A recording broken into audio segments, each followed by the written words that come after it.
губернатор, когда мы с ним обсуждали вопрос строительства, он обратился с просьбой о строительстве инфекционной больницы. Год, он мне сказал, что год нужно будет на проектирование, еще 2 года на строительство.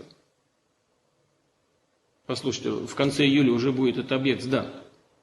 Вот я прекрасно отдаю себе отчет, что происходит в этой сфере. Мы много раз это обсуждали. Всякие снипы, хрипы и примазывавшиеся к этому виду деятельности квазиучастники процесса, они, послушайте, их нужно наконец зачистить в конце концов.